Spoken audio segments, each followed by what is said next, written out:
तो पिछले एपिसोड में हमने देखा कि जिया अपनी आंटी के साथ रात को ही निकल चुकी थी, जिसके बाद स्टोन वॉरियर भी ज़ियाफन को छोड़कर वहां से चला जाता है क्योंकि उसके मास्टर के पास कोई प्रॉब्लम आ चुकी थी। और वो ज़ियाफन से कहता है कि मैं तो तुम्हारे साथ आना चाहता था, लेकिन अब मेरी मजबूरी बन चुकी है, तो इसलिए मुझे माफ करना, लेकिन मुझे वापस जाना होगा।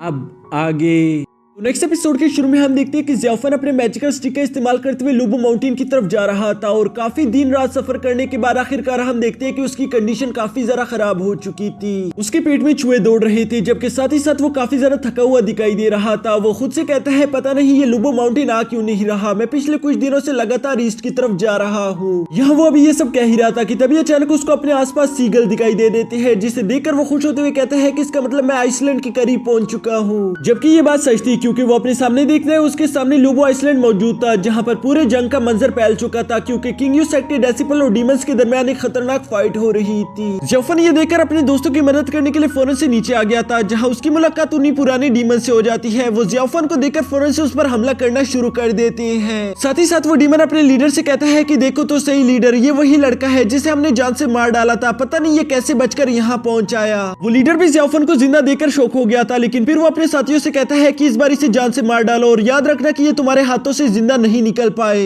यहाँ अपने लीडर का ये हुक्म सुनकर वो सारे के सारे डीमन एक साथ ही ज़ियाफन पर झपटना शुरू कर देते हैं, जिनका मुकाबला ज़ियाफन काफी ज्यादा बहादुरी के साथ कर रहा था। ज़ियाफन अकेले इन सबको काफी देर तक रोक कर रखता है, पर इन लोगों की तादाद ज्यादा होने की वजह से आखिरकार ये लोग ज़ियाफन पर भारी पड़ना शुरू हो जाते हैं, जिसकी वजह से हम देखते हैं कि इन लोगों ने ज़ियाफन के हाथों को पकड़ लिया था और ये लोग उसे जान से मारने के लिए उस पर एक जोरदार हमला करते हैं। लेकिन तभी अचानक हम देखते हैं कि ज़ियाफन का भाई वहां पर उसे बचाने के लिए पहुंच चुका था, जिसे देखकर ज़ियाफन काफी ज्यादा खुश हो जाता है। साथ ही साथ में जीनो और ज़ियाफन के बाकी के 5 भाई भी वहां पर ज़ियाफन की मदद करने के लिए पहुंच गए थे। यहाँ ये हीरो की एंट्री देखकर वो डीमंस काफी ज्यादा हैरान हो गए थे। वो कहते हैं कि पता नहीं ये नमूने कहां से आ गए, लेकिन चाहे जो भी हो आज हम यहाँ पर किसी को भी जिंदा नहीं छोड़ेंगे। और ये कहते साथ ही वो डीमंस दोबारा से यूनाइट होकर इन सब पर हमला करना शुरू कर देते हैं, जहाँ रिबन डीमंस ने फौरन से मिस जीनो को अपने रिबन में कैद कर लिया था। दूसरी तरफ ज़ियाफन बोन वॉरियर की सोर्ड को डॉज करते हुए बहुत ही ज्यादा मुश्किल के साथ मिस जीनो को आजाद करवा लेता है, जो देखकर वो रिबन डीमन कहती है कि आखिरकार इससे तुम्हारा क्या ताल्लुक है, तुमने पिछली बार भी उस लड़की को इस तरह मेरी जंगल से आजाद करवा लिया था, आखिर तुम्हारी कितनी लवर्स है, किस किस से प्यार करते हो तुम। ज़ियाफन उसके इस फजूल सवाल का जवाब देना जरूरी नहीं समझता, इसलिए वो मिस जीनो की मदद करते हुए फौरन से आगे बढ़कर उस डीमन पर हमला करना शुरू कर देता है। दूसरी तरफ ज़ियाफन के बाकी के भाई भी मिलकर इन डीमंस को काफी बुरी तरीके से हरा रहे थे और वो इन सबको जोड़ते हुए बीच में इकट्ठा कर देते हैं। यहाँ वो रिबन डीमन अपने लीडर से कहती है कि ये लोग काफी ज्यादा पावरफुल है, मुझे नहीं लगता कि हम इनको हरा पाएंगे, जिस पर वो लीडर गुस्सा करते हुए कहता है कि आखिर ये तुम किस तरह की बातें कर रही हो, क्या हमने ब्लड रिफाइनिंग हॉल में खुद की पावर्स को नहीं बढ़ाया, मुझे ये बात बिल्कुल भी पसंद नहीं आएगी कि कुछ बच्चे हमको यूं हरा दे। और ये कहकर वो अपने साथियों से दोबारा हमला करने के लिए कहता है, जिसके साथ ही हम देखते हैं कि एक डीमन ने वहाँ चारों तरफ धुआं फैला दिया था, जिसकी वजह से ज़ियाफन और उसकी टीम को कुछ भी दिखाई नहीं देता। जब किसी चीज का फायदा उठाकर वो डीमन इन लोगों पर लगातार हमला करना शुरू कर देते हैं और इसी हमलों की वजह से हम देखते हैं कि ज़ियाफन की हालत काफी ज्यादा खराब हो चुकी थी। उस पर पीछे से लगातार अटैक्स पर अटैक्स हो रहे थे, जिन्हें रोकने के लिए वो अपने मैजिकल स्टिक का इस्तेमाल करता है, लेकिन तभी वो लीडर ज़ियाफन के मैजिकल स्टिक को पकड़कर उससे खींचने की कोशिश करता है। जबकि सच बताओ तो ये उसकी जिंदगी की सबसे बड़ी गलती थी, क्योंकि हम जानते हैं कि ज़ियाफन की स्टिक किसी की भी एनर्जी को सोख सकती है और यहाँ पर भी बिल्कुल ऐसा ही होता है, क्योंकि ज़ियाफन की मैजिकल स्टिक उस डीमन लीडर की एनर्जी को एब्जॉर्ब कर रही थी, जिसकी वजह से वो लीडर भी समझ चुका था कि अब मेरा बचना बिल्कुल मुश्किल है। इसलिए वो चिल्लाते हुए अपने साथियों को आवाज लगाना शुरू कर देता है कि तुम लोग कहाँ पर हो, मेरी मदद करने आओ, नहीं तो मैं जिंदा नहीं बच पाऊंगा।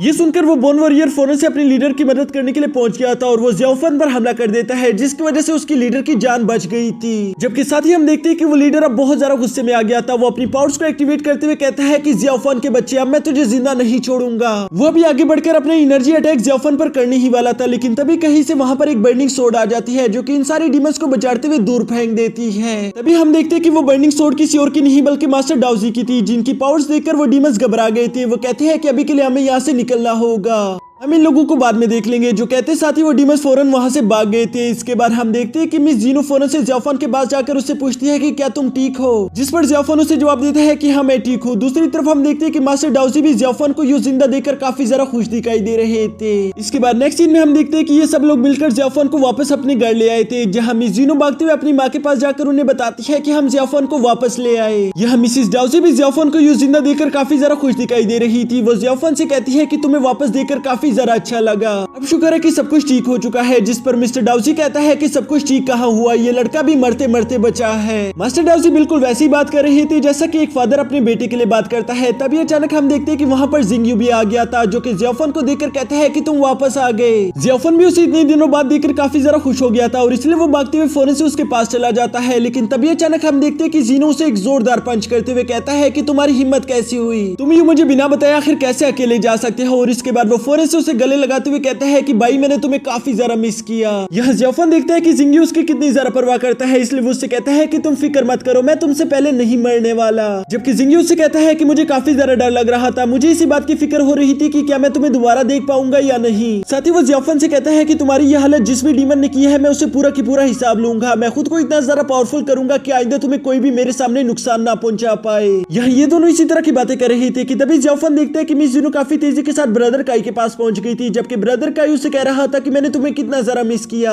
मुझे तुम्हारी परवाह हो रही थी, तुम जानती हो कि मैं तुमसे कितना ज्यादा प्यार करता हूँ, अगर तुम्हें कुछ हो गया तो पता नहीं मेरा क्या होगा। इन दोनों के ये लवी डवी सीन देखकर जियाफन तो पूरी तरीके से चौंक गया था। दूसरी तरफ जिनयू जियाफन को बताता है कि इन दोनों ने ऑलरेडी मंगनी कर ली है और जल्द ही इन दोनों की शादी भी हो जाएगी। जो सुनकर जियाफन खुद पर काबू नहीं रख पाता, अचानक से उसे अपने पास की सारे विजन दिखाई देना शुरू हो जाते हैं। उसके अंदर का सारा गुस्सा डार्क एनर्जी के फॉर्म में बाहर निकल आ रहा था, उसकी बुराई उस पर काबू कर रही थी। जियाफन की इतनी ज्यादा हाई एनर्जी देखकर वहां पर मौजूद सारे लोग काफी ज्यादा शॉक हो गए थे, जबकि जियाफन खुद पर काबू नहीं कर पा रहा था। ऐसा लग रहा था कि मानो वो पूरी तरीके से ओवरलोड हो चुका है, जिसके साथ ही हमारा ये एपिसोड भी यहीं पर खत्म हो जाता है।